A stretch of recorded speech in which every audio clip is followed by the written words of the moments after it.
Today on Dr. Phill, a couple stabbed to death. There's no way my nephew murdered his own parents. The son convicted. You say his wife is the reason that he is in prison. She kept revising the story. Did you lie in court? Yes. A family divided. You got up and went in the living room. Yes, because I heard him leave about 3 o'clock. I thought you went to sleep at 3 o'clock. No. You see my problem here. A murder mystery They found blood on the boots. with psychic medium John Edward. How much do you know about this situation? I don't know anything. Was somebody accused of murder twice? Yes. I feel like I'm supposed to talk about the DNA. There seems to be something that's not done. Let's do it. Have a good show, everybody. Here we go. This is a safe place to talk about hard things. Stand by. We'll count you down. I'll try to be an emotional compass and point you in the right direction. 5, 4. I am not giving up on you.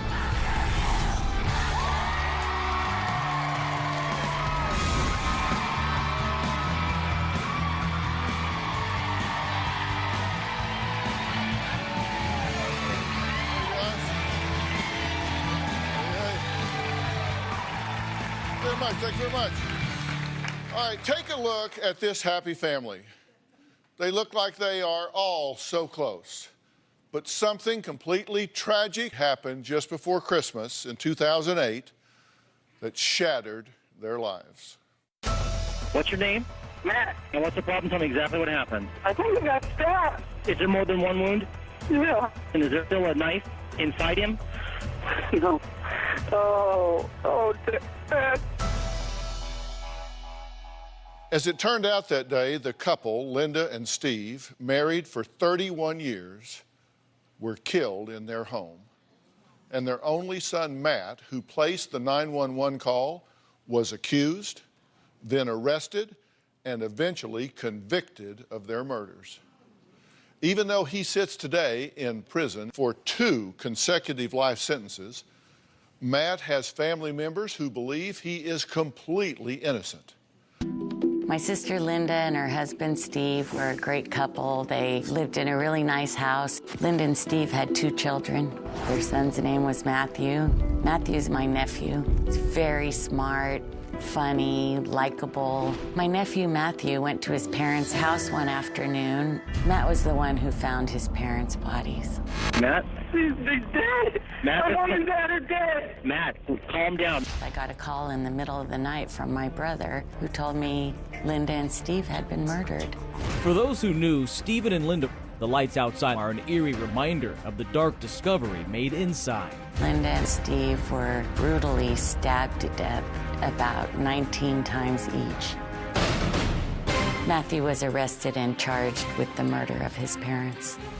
30-year-old Matthew Riley faced a judge today charged with 2 counts of murder. Police believe he stabbed his father and mother. A stone-faced Riley appeared before a judge who told him he could be executed if convicted of killing his parents. There's no way that my nephew would have murdered his own parents. Our entire family stood by Matt. We all knew Matt was innocent. It only took the jury about 2 hours to reach a verdict. When I heard the word guilty, we nearly collapsed. Matt was sentenced to 2 consecutive life terms without the possibility of parole. In my eyes, this is a gross miscarriage of justice. My nephew Matt is completely innocent. He did not murder his own parents. So if it wasn't Matt, then how did this husband and father of 2 end up convicted of a double homicide? His Aunt Angela blames Matt's own wife, Jenny. I am furious with Jenny. At the preliminary hearing, Jenny told 2 different stories on the witness stand. Initially, Jenny said Matt was home with her all night, but later she changed her story to say that he wasn't. I asked myself, why would she tell a lie like that? What does she hope to gain from lying and trying to make her husband sound like a killer? Jenny knows the truth. The truth is Matt was home. Matt did not kill his parents. He was home with her. I believe Jenny began to lie because she felt that the police weren't satisfied with what she said, and she kept revising the story until she came up with one that they were happy with. I want the world to know that my nephew Matt is an innocent man I wrote to the Dr. Phill show, anyone I could think of that might listen and might be able to help find out who really killed my sister. Okay, Angela, this has got to be terribly painful for you. You do not believe that he's the murderer.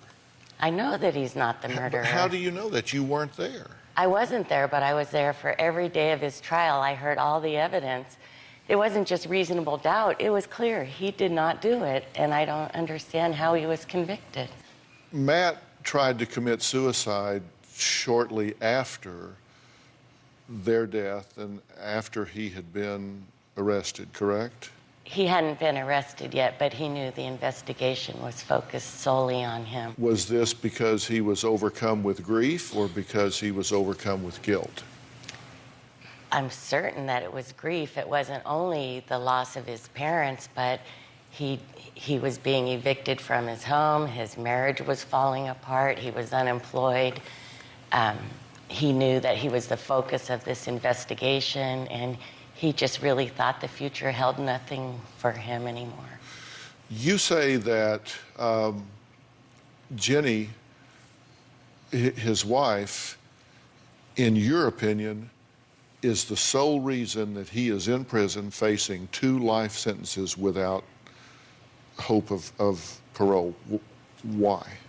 Well, she certainly was instrumental because initially when the police talked to her and said, "Oh, where was your husband last night?" she said, "He was home with me." But when they said, "Are you sure he was home with you? Do you think he might have sneaked out when you didn't notice?" her story began to change. These are the things that she seems to have said.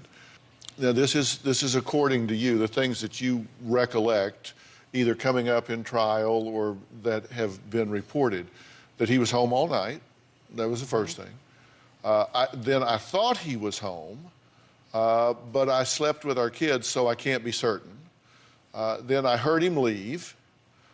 Then he was with me the whole night and day, except when he went out for donuts. He could have sneaked out during the night and come home in the morning with the donuts. Now, this is his own wife. I mean, why would she lie? Why would she want him to wind up in prison? I don't think she really wanted him to wind up in prison. I think she just wanted to keep answering the question the way she felt the people wanted her to answer. Her name is Jenny, and she is here.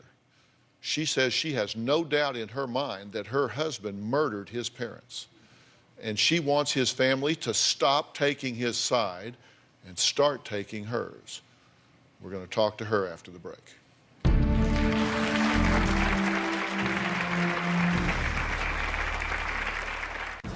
The only way that I can describe the way Matt was acting is he reeked of guilt. There's not a doubt in my mind that Matt murdered his parents.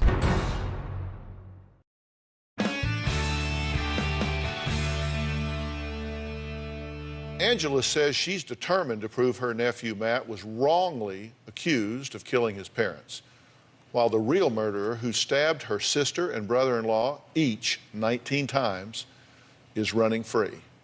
Angela blames Matt's wife, Jenny, for testifying against Matt, saying she made up lies under oath, putting her own husband behind bars for 2 life sentences without chance of parole. Jenny says not only was her testimony truthful, but she also believes Matt is a murderer. I was just about ready to doze off, about 2 or 3 in the morning, and I heard Matt go out the front door. I noticed the car was gone. The next thing I knew, it's like 7:30 in the morning, and Matt pulled into the driveway. I noticed that he had a cut under his eye. I didn't say anything to him. I was so mad. Later that morning, I noticed how Matt had done laundry. Matt never did laundry. Matt washed what he was wearing. I asked him where he had been. He said that I didn't need to know. The only way that I can describe the way Matt was acting is he reeked of guilt. It seemed like Matt was hiding something from me. Later that day, Matt all of a sudden had to go talk to his parents. That was extremely odd. About 9 o'clock that night, there was a knock on the door. 3 police detectives asked me if Matt had been home the previous night, and I told them yes. I lied to them. The detectives told me that they had found Linda and Steve murdered. I couldn't breathe. It's like everything stopped. When I saw Matt, I kept saying, "Matt, tell me what's going on. Did you do it?" He said, "The less I knew, the better off I was." She also said that he had a particular mannerism when he lies, namely licking his lips, and he was doing that. Matthew failed a police polygraph and tried to kill himself 2 days after his parents were found dead. What ran through my mind was he was guilty. Why would he do that if he wasn't guilty? I felt extremely horrified. It's the father of my children, and how could he murder his own flesh and blood? I reached out to Matt's grandfather. He was a retired police officer. I told Matt's grandfather that Matt was not home the night of the murders. He told me that I should forget that information and never say it again. I've never testified before. I felt like I had the weight of the world on my shoulders. I did not want to be the one to nail his coffin shut. I changed my story a lot, and the truth was that Matt was gone that night. There's not a doubt in my mind that Matt murdered his parents. I want to know why it is that Matt's family thinks that he's innocent. What am I missing? This is the first time Jenny and Angela have seen or spoken to each other since the trial in 2011. So, Jenny, come on out. Jenny, Dr. Phill. Dr. Phill? Good to meet you. Have a seat right here if you would. Hi, Jenny. Angela? Angela believes that you have told multiple versions of what happened here. And you know, Angela, honestly, I know the truth. And I feel sorry I don't think for your you know family. the truth that bit you in the ass. Did you lie in court? Yes. Why? I was scared when I got the knock on the door and the detectives started questioning me. And my first instinct was to protect him. And that's the truth. Well, that's when they knocked on the door. Yes. I asked you if you lied in court. You lied on the stand under oath. Yes. Why? Because I did not want it to be true. I didn't want to think that Matt had actually murdered his parents. I'm just trying to get to the bottom of this. And I just asked you why you lied in court, and you said, well, there was a knock on the door and I was scared. Then you said you lied because you didn't want it to be true. And I had talked to Matt's grandpa, and I had told him the information that I had, that Matt was not there that night. And he got so mad at me, and he told me that I better never say those words ever again. Okay, well, that's 3 different reasons that you lied. Now, you told detective that you went to bed around 11:30. Correct. We asked you the same thing when we talked to you, and here's what you said. I was just about ready to doze off, about 2 or 3 in the morning, and I heard Matt go out the front door. Okay, so now you went to bed at 2 or 3 in the morning. When I actually went to bed, like fell asleep, and when I went to bed, when I left the living room and went into the bedroom with the kids, I watched TV. When did you go out to the living room? It was about 3 o'clock. I thought you went to sleep at 3 o'clock.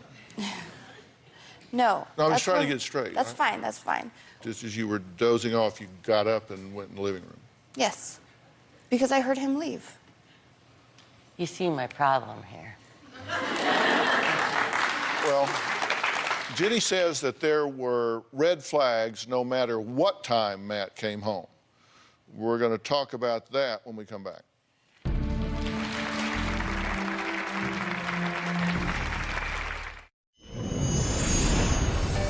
There are a couple of theories about what really happened. About a month before Linda and Steve were murdered, Linda told me that someone was stalking her. And I think that stalker broke into their house, killed Steve, killed Linda, and went away. Now, while Jenny believes she did the right thing, by reporting to police that her husband was gone all night during the time his parents were murdered. Angela believes Jenny was trying to work out some kind of deal with police to help get out of a tricky situation. After Matt's arrest, I was struggling, and I was trying to take care of 2 little girls. My life was in shambles. I had nowhere to live, and I was actually staying at a motel. I ended up getting arrested for conspiracy to steal a jet ski. I went to jail. Child Protective Services got involved because they were concerned that I was not providing for my children. Jenny was having a lot of trouble because of her living conditions with the girls and her drug use. I think Jenny felt that unless she testified against Matt, things would not go well for her. So she threw her husband under the bus to save herself and keep her children. And then ultimately, Jenny lost the kids anyway. And initially, my children were put into foster care. My children have since been adopted. I lost rights to my children. You said that he returned home at 7:30 a.m. with a black and blue cut under his eye, and he didn't have this before. Yes. You said when he got home, he went in and did laundry. What was he washing? He was washing what he wore when he came home. And then later on that day, he had to rush over to his parents' house to talk.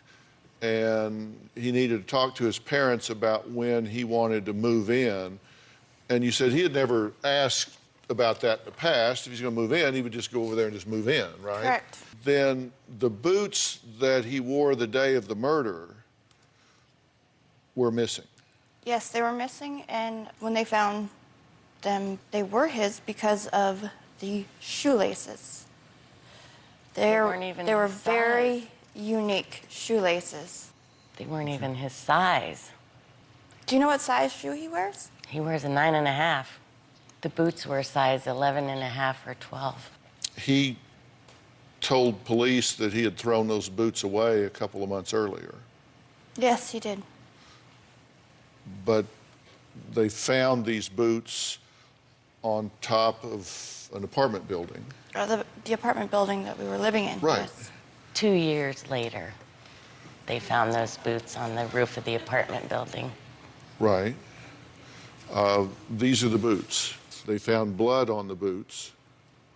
I don't recall that they found blood. I know they found a dog hair from a brown dog.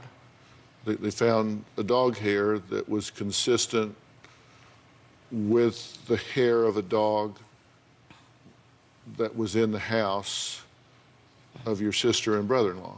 They said 1 in 7 brown dogs would have that same hair. We'll talk to Matt's uncle and Angela's brother, who believes that his nephew would not have been convicted if the police fully investigated 1 drop of blood. And it's not what we're talking about being on these boots. Right after the break.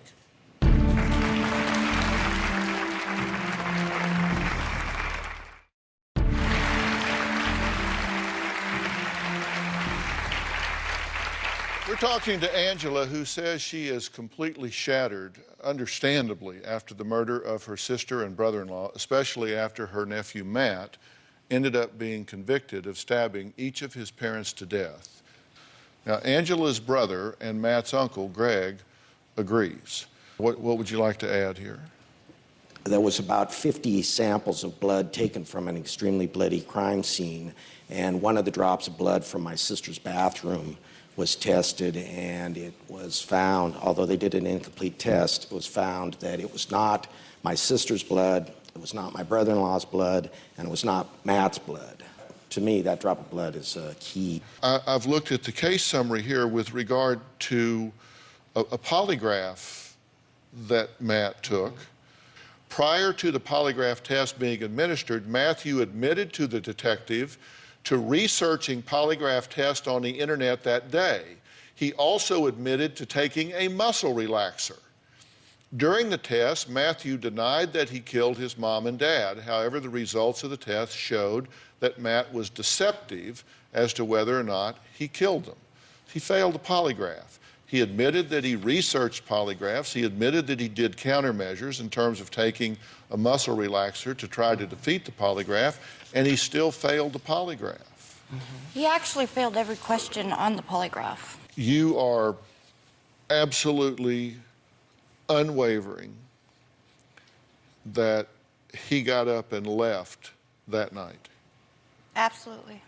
I mean, you told different versions of this. If you have contributed to the conviction of this man for 2 murders, and he will never draw another free breath, never see his children, never walk free again, and you have contributed to that by lying intentionally or otherwise, that is not something you want to live with. That is something you want to come clean about. Now is the time to do that. I did not lie. The second time I take a testified. polygraph? Yes, I will. Will you? Yes, right here and right now. I will take a polygraph test. Thank you. I did not lie. If you're willing to do it and y'all would like to do that, then we will certainly do that. I would love to do that. Thanks, Jenny. I'm going to take kind of a right turn in this here because you've written to me 8 times. Have I? Yes, you have. And in some of those letters, October 17th, 2013, May 4th, 2014, you said, "Dear Dr. Phill, I would like you to invite a medium to be a guest on the show. If you do, I'm begging you to allow me to meet them in the hope that they can give me a message from my sister who passed away nearly 5 years ago." I'm actually pretty skeptical of mediums. I don't want to go to one of my own because I wouldn't want to be conned. I trust Dr. Phill to not put a quack or a charlatan on his show, which is why I feel this is the only route I have to any real resolution to my torment. Just like most people who write you, I am desperate. I do try to answer my guests' requests, so I'm going to do that. I went straight to the top. John Edward is here. I even sat down with him for a reading, and you know, I'm an admitted skeptic about this as well. I have a healthy skepticism about it, but I try to be open. But he is here at your request. We'll be right back.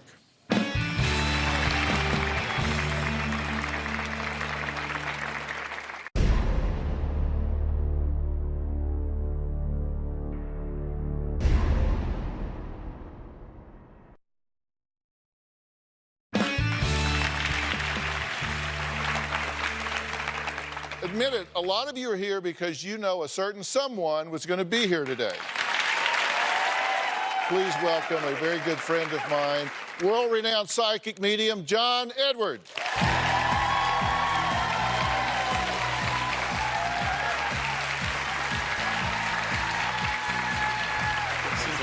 How are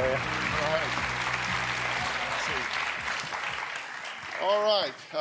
John is currently on tour, crossing over with John Edward. And if you are interested in getting tickets to John's world tour, go to johnedward.net/events and check out his international schedule. He also has a live web series, Evolve, that airs every Sunday. How much do you know about this situation with Angela and Jenny? I don't know anything. Okay. Well, I'll just let you start talking. Let's just start with Angela if you can. Okay.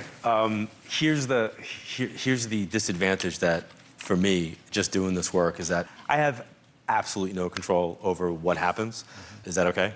Yeah. But if I can't read them, you're going to get mad? Yes. Very much so. You're going to be mad. So, first and foremost, there's no fire connection to you?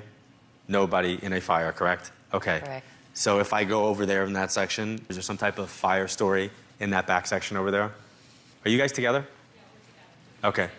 Say it again. We're talking about the same person. Okay, and did this person pass in a fire? She was dismembered and burnt in a Say yes. Yes. Just say yes or no. I don't know if there's a father figure to you who has passed, or if there's an older male energy that's connected to me that's above you that would be like father. Yes. They're telling me to talk about somebody who literally I see smoke and fire, so I know that there's some level of that having to do with their passing, or having to do with the connection around their passing. And I don't know if this was done because they wanted to get rid of evidence or if they wanted to get rid of something on that level. And is somebody now pregnant? The person who died was. So the person who passed was pregnant? Yes. Okay. There's a reference to two people. There's two people. Yes. So I don't know if we're talking about two people involved in this case, but two people perpetrated it, or two people were passed? Two people have passed. You're telling me that this is a husband and wife that was pregnant that was killed? Yes. Yes. Did this make headlines? Yes. National. Okay. They're telling me to talk to you about Scott, or Skip, or something S-K... I don't know who that is. I don't know who that is. So she's just a friend of yours, like a contemporary? Yes. Yes. And is her dad passed, but her mom's alive? No, both of her parents are alive. No, she's with an older male that's passed, like a father. That's your dad. That would be my dad. Okay. Did your dad know her? No, but I'm I so- told him, I talked to him earlier on the other So side. you had I your own told personal him, conversation with your dad and said, do me a favor? I did, and I Get told, Dr. Phill I told pissed him at to John bring our Everett friend because he's supposed to read these people, Yes. interrupt the show. I asked my dad to bring forward my friend. Okay, let me just say this now. In conjunction to what you asked me to do here, is there a similarity, like where someone's murdered, or is there a Yes. similarity in some case, in some way to this? Yes. So I feel like I'm supposed to talk about something about, I guess, the DNA, or something about looking at understanding DNA, or maybe DNA helps to kind of point a finger at something, but there's still unanswered questions. So is your case unsolved, like that one's not unsolved, but uncompleted or incompleted in some way? Yes. Okay, and I feel like I'm supposed to associate that if it's like that, and that's a wife and a husband that have passed, that there's got to be a connection, that there's a couple of people that might have passed as well. Does that make sense? Yes. Who's the younger female? There's a younger female reference that they want me to talk about. They're making a big deal about the younger female. The baby was going to be a girl. So they know that? Yes. Okay. They had named her, and that's the SK. Oh, that's right. I just That's thought right. of that. That They was the they baby's already name. named the baby. What was her name? Skylar. That's the SK. That's right. That's right. Hey, hey. Hey. There he is. Nice to see you. Who has a D name around you? His passing is shocking. I got a text message from him. He dropped dead minutes later.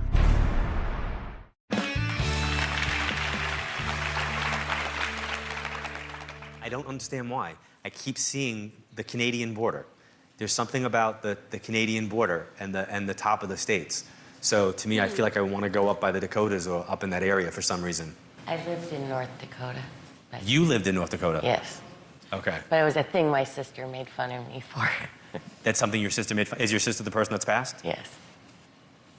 And was she murdered? Yes. I don't understand how you could be murdered twice. Was somebody accused of murder twice? Yes. Why do I feel like I'm supposed to talk about somebody who's being almost like persecuted for their belief, or somebody who's attacked because of their belief? Me. Sounds like. Like, do you feel like you've been attacked because of that, or Yes. and cast out? Yes. Your case is done? There's some question as to whether it's done or not. I just feel like I'm not completely finished with whichever one this is. There seems to be something that's not done. Even though I'm a bit of a healthy skeptic, I sat down with John Edward before the show for a reading myself. I have to note that this was only after my producers wore me down by asking me several times to do this. Take a look. Hey, hey. Hey. There he is. Nice to see you. First thing I always like whenever I sit down with somebody, I always like to talk about a little bit about the process, just to explain that everything I get is symbolic. Is your dad passed? Your dad? Uh-huh. Okay. Are there two dads for you? I see two male figures. So to me, I see two fathers. Did anybody miss a leg, or was somebody paralyzed on one side? No. My dad had a broken leg at He one did. point. He At some did. point in his life, but it wasn't paralyzed or anything. His mom passed too? My mother and father are both passed. and one of them either passed by their own birthday or one of them passed by a holiday. Did you ever have a sports connection with someone that is in the media business where you didn't see them for a while and then you found out that they passed? Like, did you like share a box at a game, or did you golf with this person? But I feel like his passing is shocking. Who has a D name around you? Well, Kid Craddock is a good friend of mine. It's the Kid Craddock in the Morning Show. What's the sports connection to him?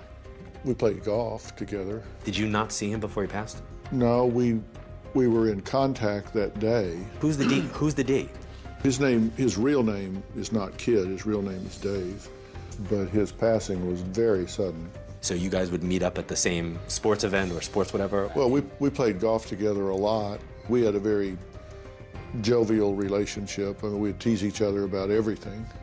He died 7/27/13 because the last text message, I got a text message from him. He dropped dead minutes later. But I feel like you helped him navigate something that wouldn't be known publicly, and I don't mean health. And he's making me feel like, thank you for being honorable and not discussing that then, and clearly not discussing that now. There was a lot of pressure to disclose some things when he passed that I refused to disclose. So. Well, he appreciates that. Is there a Milton or a Miles or an ML name that's connected to you? Separate from him now. Go to your family. Oh, boy, I wish Robin was here. Can we call her? Robin to the rescue? She's got an incredible memory. Hello. Nice to see you. So good to see you. Here's the brains of the outfit. I just love I'm so happy you're here. I've been outside listening. Where's the place where there was a passing that's close to a celebration? My father passed the day after Philip's birthday. Okay, so then the two father figures in the beginning would have been his dad and then your dad. Yes. And so he said his dad broke his leg, but was there any type of remnants of that leg break? Yes. He limped all the time. He had a limp because of the broken foot. Is there anybody here that lost somebody to a suicide gunshot to the head? I don't know anyone. Nope. I'm getting that really loudly. Kind of feel like it's behind me, whichever way that would be. There's a small group out there. I know that their actions brought about their passing, and I know that there's a C or K connection to it. John Perry's roommate shot himself in the head. Wow. Who's that? John Perry is the director. My roommate killed himself. His last name was Krieger. And then you weren't in a band with him, were you? I was in a band with him, yes. Yeah. I don't know if you're doing any type of consulting, political, if you're spending quality time at the White House, but there's some type of political, energetic thing coming up around you. I've been to private meetings in Washington. So you're not announcing your candidacy for 2016 right now? That's not what we're doing. Gotcha.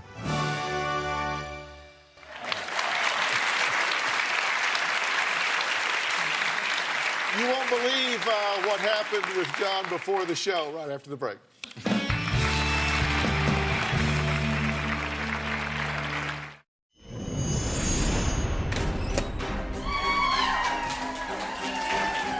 Hello, everybody. So I thought while you were hanging out, waiting, I'd come out and maybe answer some of your questions, maybe talk to some of you now. Is that okay? Is that yes? Thank you. I want to go over there. Are you Linda? No, my mother-in-law was a Linda. Has she passed? Linda's here. Because Linda's making me feel like I need to say Linda to you. Somebody's telling me they passed in the line of duty. Somebody in this section is connected to the person who has a C and an M name. I have an M and K, Mark Kemp, Shot. but he died in the line of duty. He died in the line of duty. Uniform connection? He was a police officer, a canine officer. And somebody had either congestive heart failure or somebody had some type of, where they filled up with fluids. Asthma, and they overinflated his lungs, and he died. That's him. Okay, so this is his way of coming through. Now, you said he was a canine. He was a canine officer. Okay, did one of his partners actually pass as well? His dog. He's with his partner. Oh, good. Somebody here lost the younger male. Yeah, we have a nephew that passed. Okay, so if this is for you, was his passing also very quick? He was killed in Afghanistan. And I'm supposed to talk about somebody doing a very, can I be honest, really not cool honor. Like somebody did like a memorial was not cool, or somebody said something that was not cool. Yeah. Or somebody said something that was completely inappropriate. Do you understand? Yeah. Okay, he's making me feel like shrug it off, like no big deal. I hope this helps. Thank you very, very much. Thank you. We taped the earlier part of this show a few days ago, and we're back in studio with an update.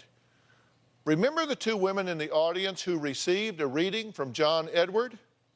Well, it turned out their names are Tara and Colleen, and their deceased friend was a reality TV personality whose tragic death recently made news headlines. Now to our top story. A grand jury indicts the man accused of murdering a pregnant Food Network reality star and her husband on charges he dismembered their remains. The Food Network is in shock today over the murder of one of its former contestants. 38-year-old Christy was a contestant on season 8 of Food Network star. Adding to the senseless tragedy, Christy was 5 months pregnant with her first child. JT and Christy Cobb were married just 6 months ago. The newlyweds were also expecting a baby. Their neighborhood handyman was arrested for their murders. Friends are still in shock. They remember JT as a loving, bigger-than-life guy who would go out of his way to help others. Christy the same. Well, after the show ended, this is what Tara and Colleen had to say about their reading. Did this make headlines? Yes. When John Edwards started talking about fire and burning, I knew it was my friend and her husband that he was probably speaking about. She and her husband were murdered. They're telling me to talk to you about something SK. There's a younger female reference that they want me to talk about. We could not think of the SK name, and I don't know why, because their unborn daughter, they named her Skylar. You know, that was the clincher. I wasn't surprised that our friend came through. She's a real spitfire. The couple had just gotten married in October, and I was also at their wedding. When I hear this information, it made me feel good that your friend is having a voice as they've passed on. Our friend and her husband were great people. We'll miss them both.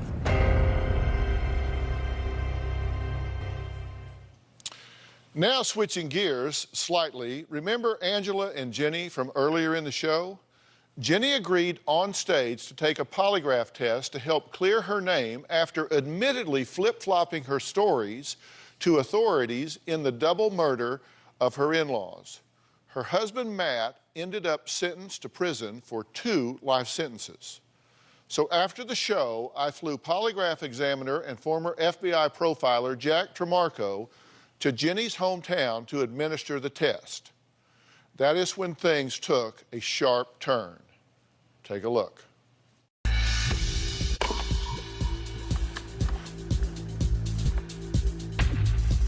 I've been here almost 2 hours now, and I've been waiting for Jenny. I've been advised that Jenny is reluctant to take the polygraph examination. In fact, she's on some level refused to get into a car to travel out here to meet me.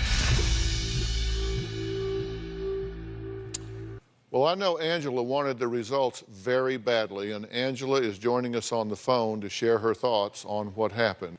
You just watched the update that we just played, correct? Yes.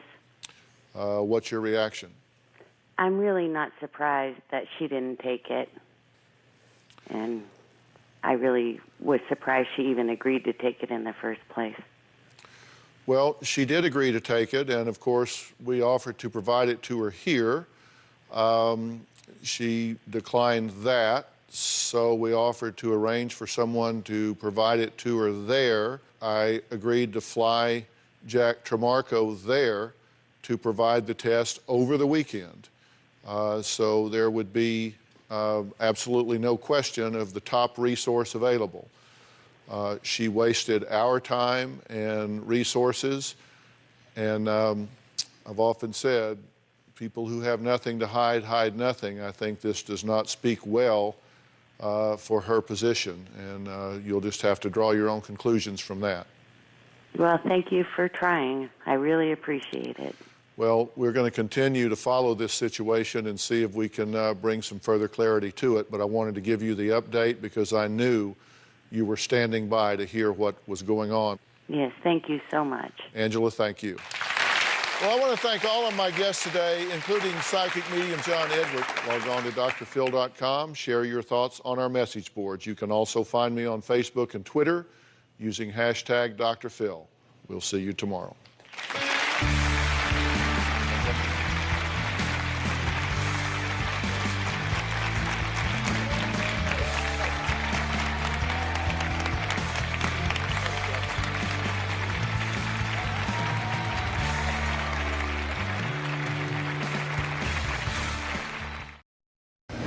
Today on Dr. Phil. My ex-husband is controlling and delusional. A jealous ex. She says you accuse her of being with other men, but she's divorced. A needy ex. You call when you need money. Which one? She says you are stalking her. It's not true. She says she changed the lock, she come in the window. This is crazy, man. This is insane. Is telling the truth. Are you giving him mixed messages? I don't believe I am. I think you are. Let's do it. Have a good show, everybody. Here we go. This is a safe place to talk about hard things. Stand by. We'll count you down. I try to be an emotional compass and point you in the right direction. 5, 4. I am not giving up on you.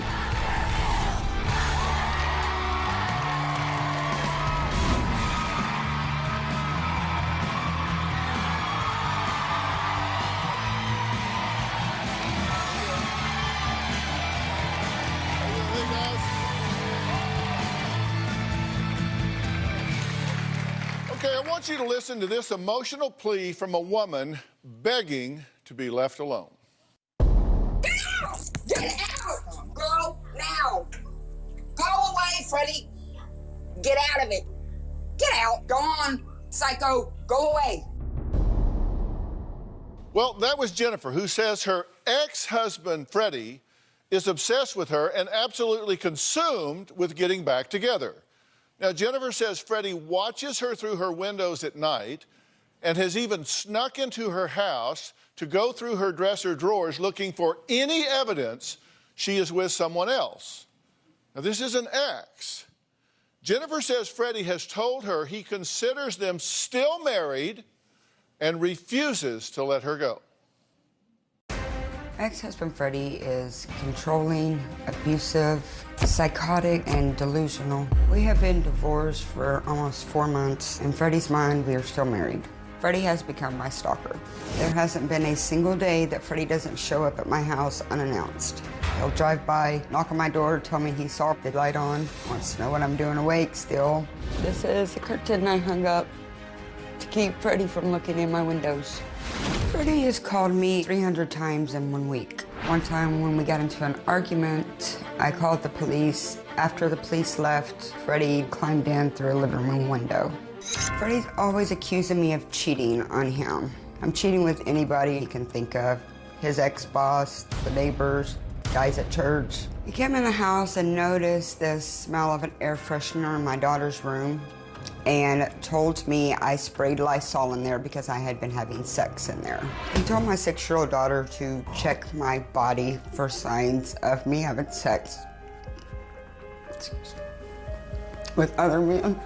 Freddie told me if I ever dated another man, he would rip their head off. My greatest fear is that Freddie could snap at any moment, possibly kill me. He's told me that he doesn't believe in divorce. It's till death do us part. We'll be married till one of us dies. Okay, Jennifer, are you afraid of him? Yes, I am. And you're divorced, but you say he believes you're still married. Yes. He told me in his mind we're still married. Okay, so he comes over to your house unannounced how often? At least once a day, sometimes 4 or 5 times a day.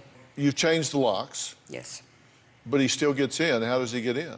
If I don't have the deadbolt on, he'll use his knife to push the lock into the bottom lock and get in. Have you reported that? No. Why? I'm afraid of him. Now, he's pointed to your crotch in front of your 6-year-old daughter and said, that's the problem right there. Yes. What does he mean by that? And he says that's the reason why we fight and argue. Because you cheat? Yes. So why does he think you're here today? For a pain pill addiction. You're taking pain pills secondary to a car accident that you had? Yes. But are you taking more than you were prescribed? Yes. Why? Coping mechanism to deal with Freddie's harassment.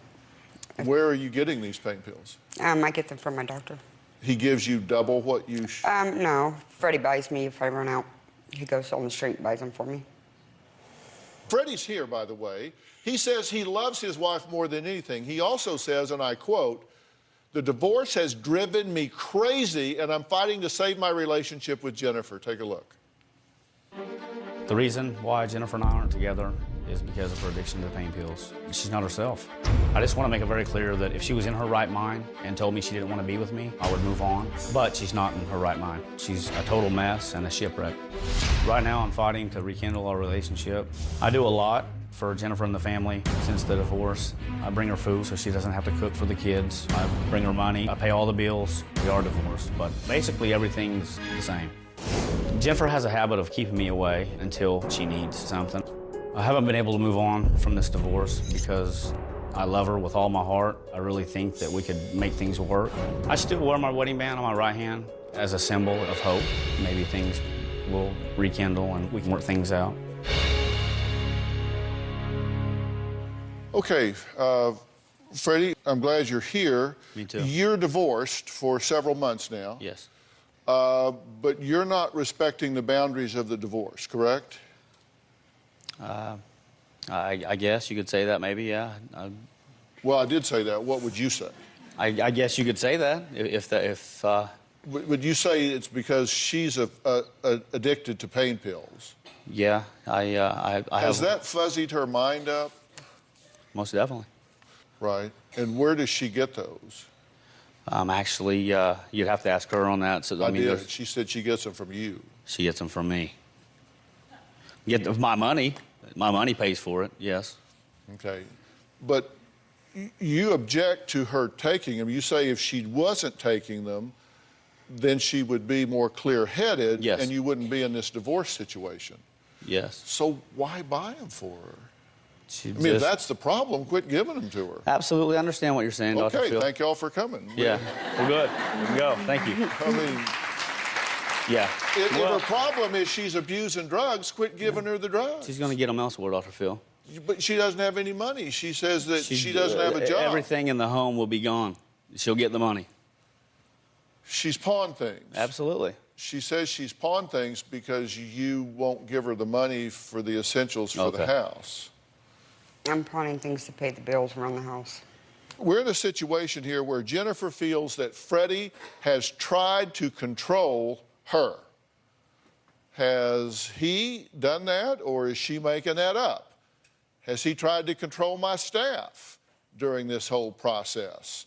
We'll get some insight into all of this when we come back.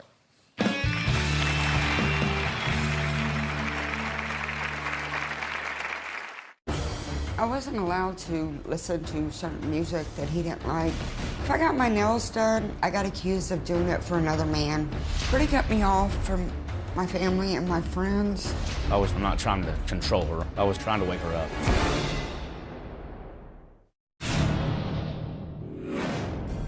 Her addiction to pain pills has changed her from being loving, kind-hearted, to just total darkness. He's the reason I take so many pills. It has become my coping mechanism to deal with Freddie's harassment. Jennifer, once upon a time, was excellent with finance, but since the addiction, everything's about pills and money. I would give her money, I never see it again. I know where it's going. It's going for pain pills. If Jennifer doesn't get off the pain pills, Jennifer will never see happiness. She says she's doing that to cope with your hyper-control and stalking of her. All right. She says you are stalking her and that you controlled her during the marriage and you're controlling her now. Is that true? No. It's not true. She says she changed the locks, you come in the window. She says you go through her drawers.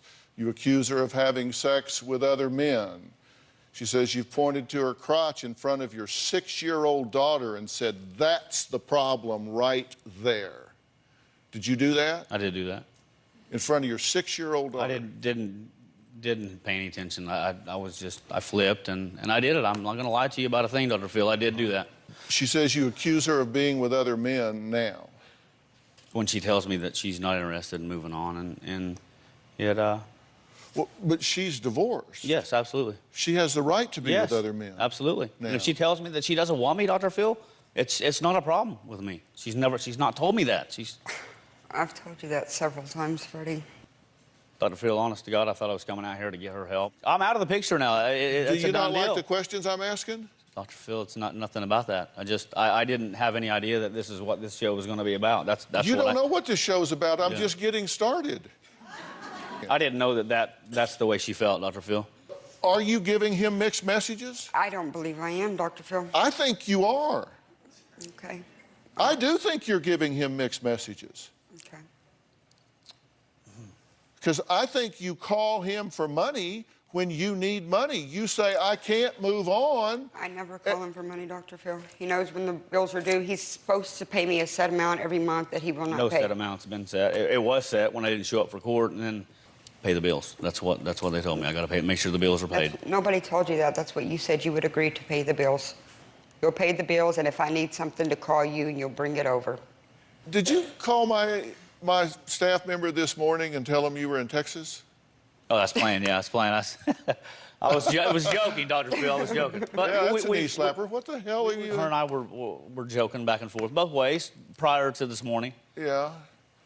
Because we watch how people behave during this process, and you refuse to fly to the show separate from Jennifer.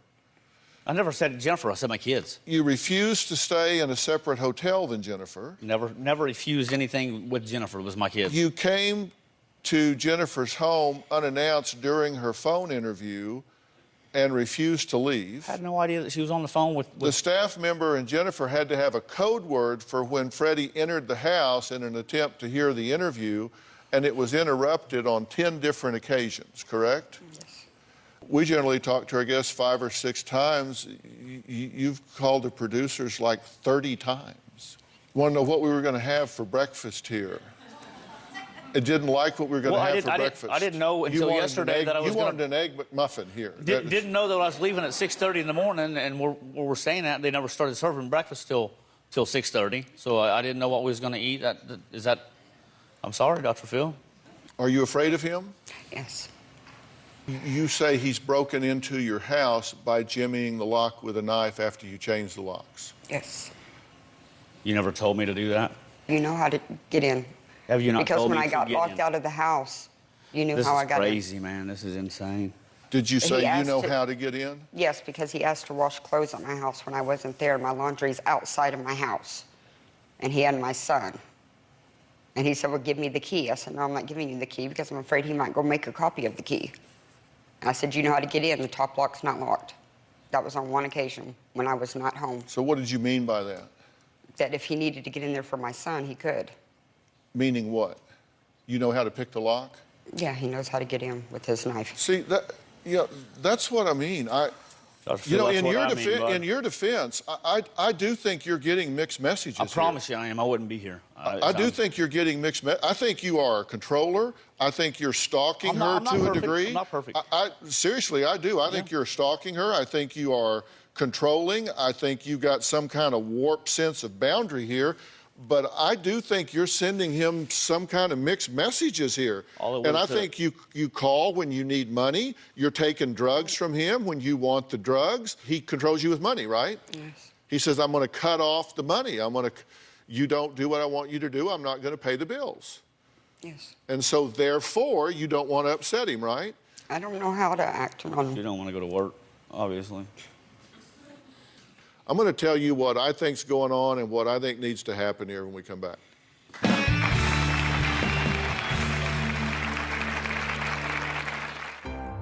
Abuse started with hair pulling, and then it would go to slapping me across the face, grabbing my throat. Freddie's told me that he's never punched me like he would a man, and so therefore he's not really beating me up.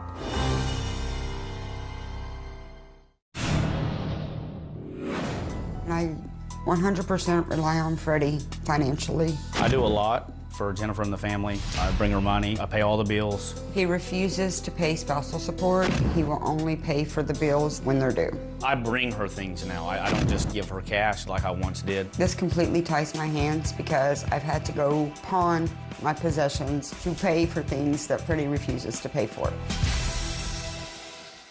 Freddie says he loves his wife with every fiber of his being, but Jennifer says that Freddie's love hurts, literally. Being married to Freddie was horrible because he was verbally, mentally, emotionally, and physically abusive. The abuse started with hair pulling, and then it would go to slapping me across the face, grabbing my throat, punching me in my chest. One time, we had both been drinking. I left to go get some food. He accused me of trying to get with another man. He started slapping me around. He was pulling my hair. By the time it was over with, I was left with 2 black eyes and a busted lip, knots all over my head.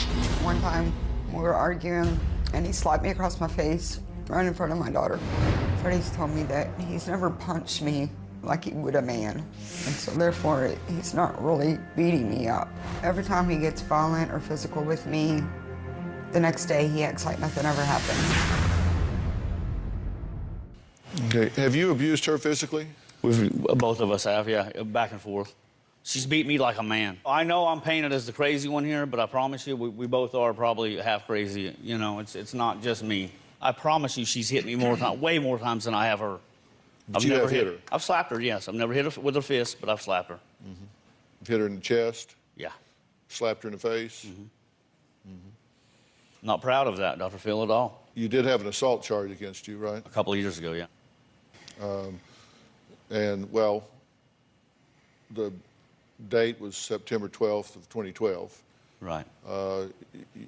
You had an assault for bodily injury, family violence. A scratch on her upper lip for me trying to slap a cigarette out of her mouth, and my fingernail got her upper lip. You say, yeah, we've hit each other. I've hit her in the chest. I have slapped her. I haven't hit her with a fist. Not right. Shouldn't have done it. You're exactly right. Right. And I don't care. It's not right for her to hit you. Right. But let me tell you, there's never a justification for a man to put his hand on a woman in anger at any time, for any reason, under any theory. I agree. It is a cowardly thing to do. You just don't do that. If she's hitting you, leave. If she's hitting you, run away. If she's hitting you, call the police. If she's hitting you, run out the door, get in your car, leave, do whatever you do. And you're doing this in front of the children, correct? Yes. She says you've pulled her hair, that you've hit her in the face during arguments, and if you've hit him, you shouldn't do that either. I know. I mean, come on, what are y'all doing? You have children in the home. You're doing this in front of your children? Yes. You don't do that in front of your children, and if you do, you're from Texas. I guarantee you Child Protective Services will get involved, and somebody besides you will raise those children. You do not do that in front of your children. Next, Freddie claims to be a great father, but I want him to see what his 6-year-old daughter left in the hotel bathroom. It should serve as a serious wake-up call. I'll show him what I'm talking about when we come back. What's that tell you? Tells all. Sad to know what she sees and how she feels about me.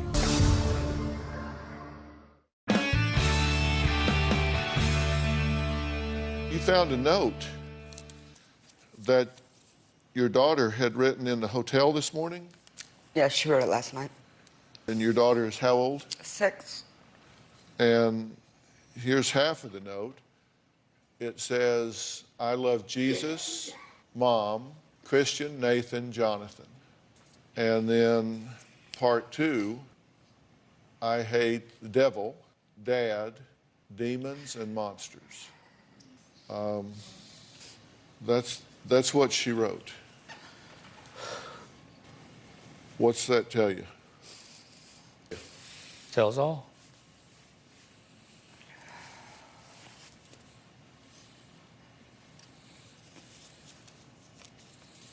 Sad to know what she sees and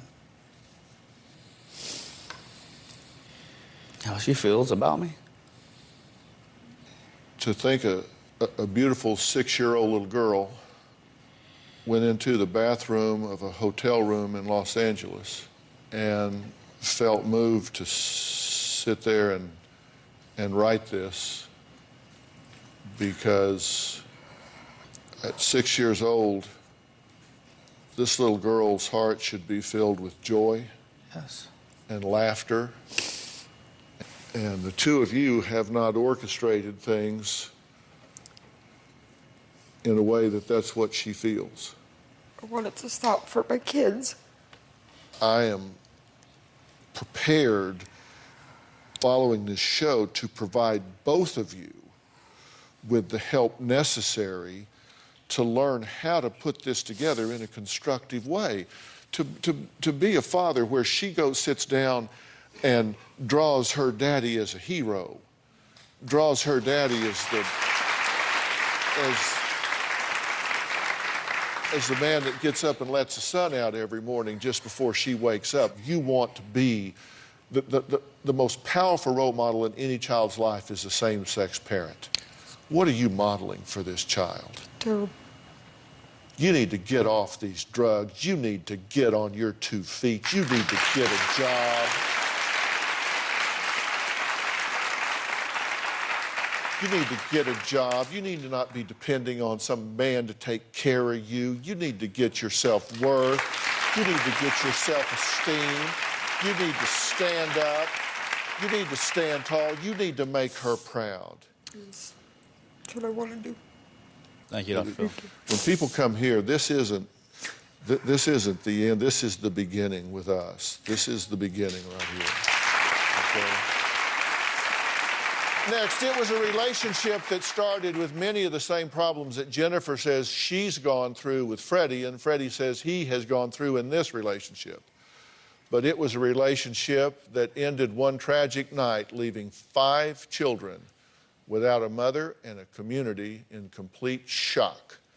We'll talk about that after the break. We'll be right back.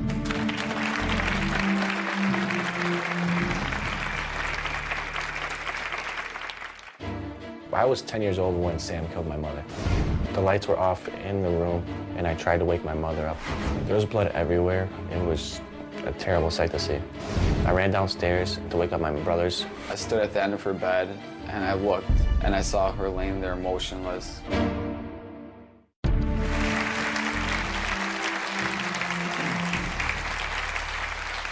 It was nearly 15 years ago when police officer Brenda Sexton was brutally beaten to death by her then boyfriend, Sam Lupo, leaving behind 5 young children.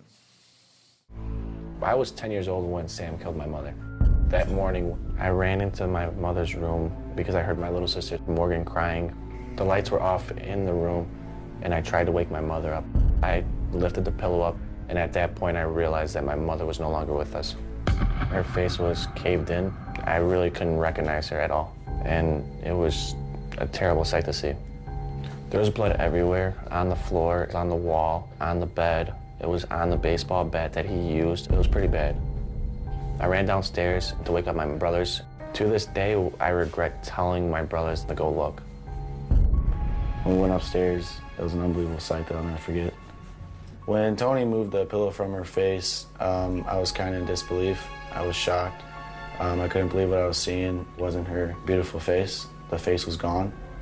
When I went upstairs inside my mother's room, I was by myself. I stood at the end of her bed, and I looked, and I saw her laying there motionless. I fell into immediate shock, and I ran downstairs into my brother's arms. My brother Tony had grabbed my sister. We started walking down the street. An off-duty cop asked us what was wrong and why we were crying. I remember being in the back of the car and seeing the ambulance having a black bag. And at that time, I realized that my mother was never coming back. I was away at a church retreat when it happened. When I was leaving for my church retreat, she came up behind me, gave me a hug, and said, "I love you." And I said, "I love you too." That's one of my favorite memories that I have of my mom. As you can only imagine, losing their mother at such a young age has had a great effect on these 5 siblings. I miss my mom every day. Not having my mom has prevented me from wanting to move forward and have children and have a big, beautiful wedding, because those are supposed to be happy moments. And there is going to be a lot of sadness with her not being there. It's very hard for me to think about getting married and having kids, because my kids aren't going to be able to meet their grandmother. At some point, I did feel a little guilt because as a child, I felt that maybe I was part of the reason the domestic violence was going on within my household. But as I grew older, I realized it was not my fault. If kids see abuse, they should definitely speak up to somebody in their family or somebody that they trust so they can protect their family. I'm very angry with Sam. Not only did he take my mother away from me, but he hurt my brothers and my little sister. And for that, I can never forgive him. I can honestly say that I hate Sam for what he's done to my family. I have forgiven him, but there is a side of me that I can't. It's like God says to forgive and forget, but it's hard. It's very hard. I was 7 months old when my father murdered my mother. I hear a lot of stories about my mom from my siblings. In a way, I feel close to her because I've heard a lot of wonderful things about her, and everyone always says that I remind them of her. Well, as you all know, my wife Robin has made it her mission to help and empower and protect women and children being affected by domestic violence, which is why she created her foundation, When Georgia Smiled, in honor of her mother. And when I came home and told Robin about this story, she immediately wanted to meet these courageous young adults. So I'm glad you guys are all here. So thank you so much for being here.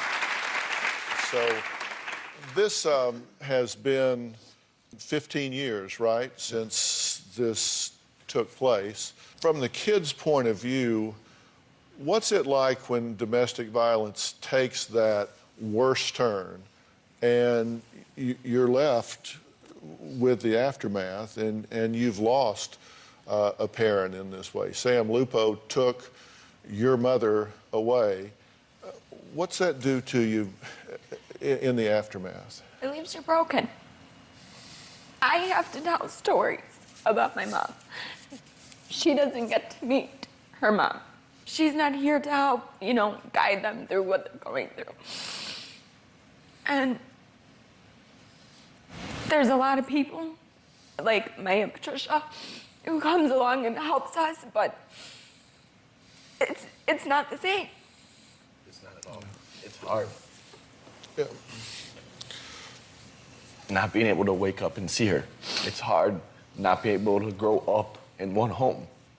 Yeah, because you didn't all grow up in the same home. You older children were separated and broken off from the family, right? Yeah. So, and you do tell stories to you guys, right? And so you have to hear about it from them. Yes. And that, it's not the same, right? No, not at all. I was only 6 years old, but I remember everything about her. I remember every morning after she'd get off duty, we'd all go and lay in her bed together. Even if she was on patrol, she would come pick us up in the squad car, take us on a ride, just do something, and just stuff like that, no matter what it was. She was a single mother of 5, and I don't know how she did it, but she found a way, and she found a way to keep us together while she's still here. Your mother was a brave, courageous woman. Not only did she devote her life to her job of helping other people, she was a police officer, and you know that she loved all of you dearly. And I know how proud you are, all of you are, of her. And I'm happy for you that you have those stories and that you have that love for her. And I'm so sorry that some of you had to witness the violence in the house and hear the violence. And that's the very reason I've been wanting to devote my efforts to domestic violence, because it is a horrific, horrific life for a young child. And I just want to tell all of you, I'm very sorry that you had to go through that. Let's take a break. Next, who is the man who committed this horrific crime against these children's mother? You won't believe where he is and what he's doing now. We'll be right back.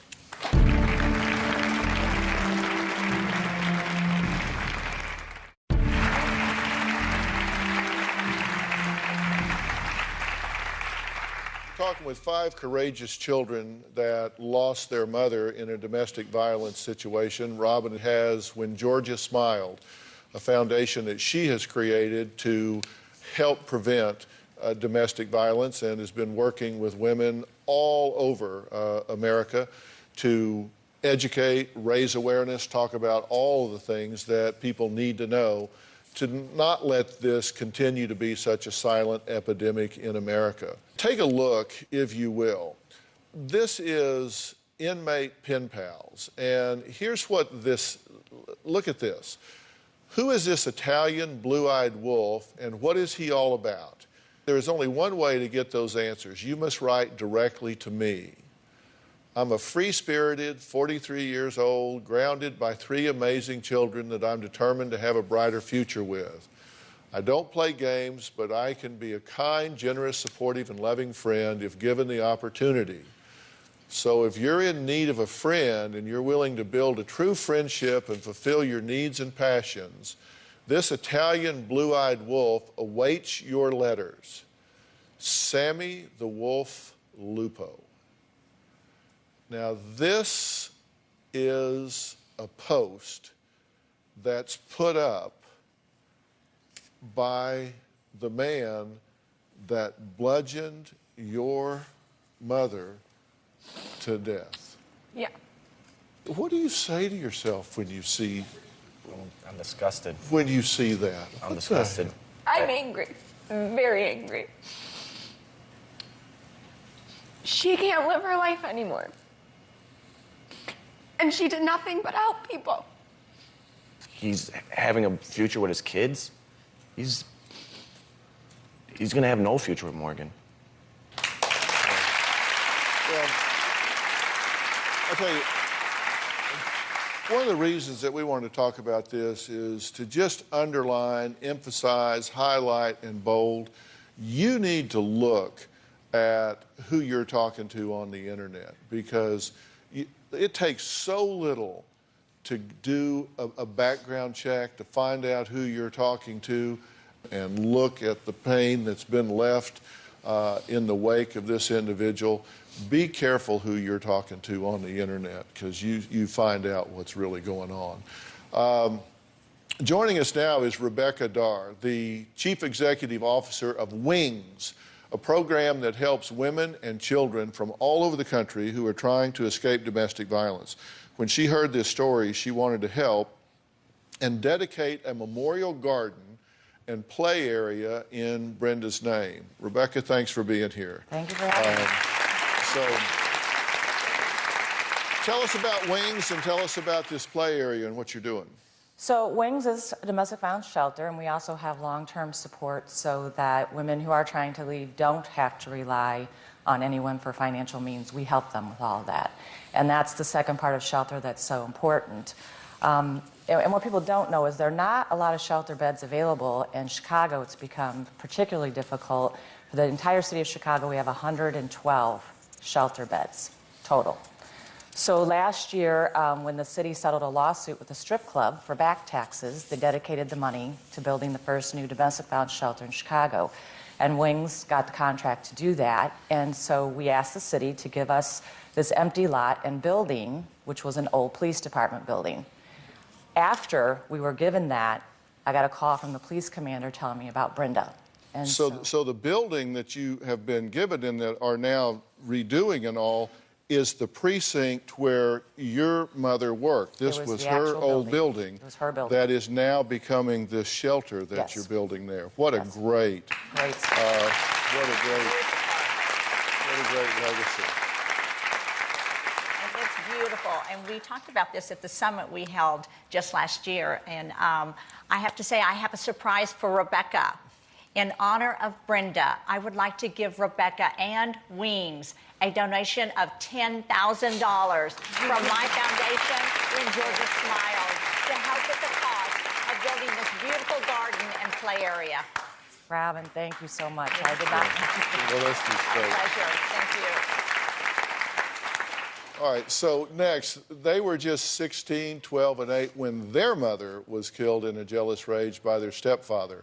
They recently confronted him and are on a mission to help all women and children affected by domestic violence. We're going to talk to them after the break. We'll be right back.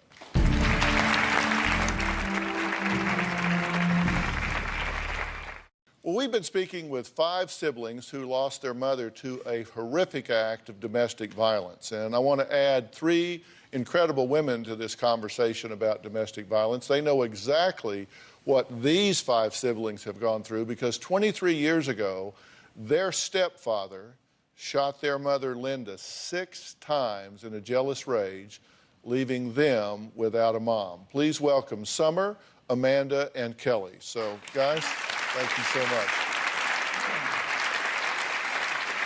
First off, let me say I'm so sorry for your loss. I know it's been many years, but time, it just doesn't heal all of those wounds. And you guys have decided to really take some action to let that not ever go away, but turn into something positive. Tell me what you're doing. We didn't want our mother dying in vain, and to use her death to help other women and children in abusive situations.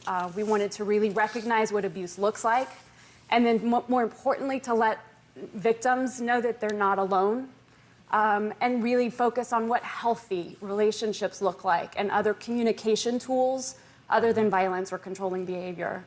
So that's what we started Linda's Voice. Summer, did it help when you started Linda's Voice, did it have a healing effect? I definitely think that it was one of the most therapeutic journeys that we've gone through, because not only are we talking about our experience and how we've gone through it because we've had one another, we help other people as well, and we hear other stories of women who've turned their tragedy into triumph.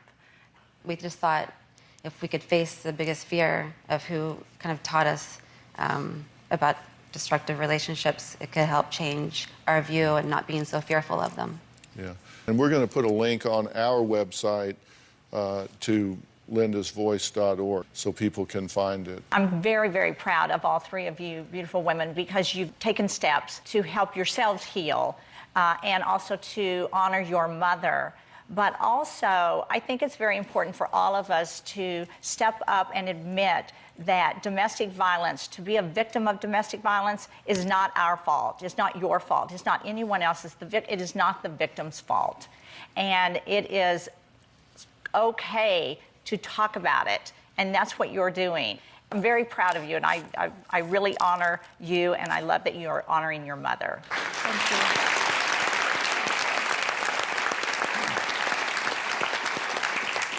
To help with Brenda's Memorial Garden, I want to encourage all of you at home to donate to When Georgia Smiled. 100% of the donations will go directly to support Brenda's Garden.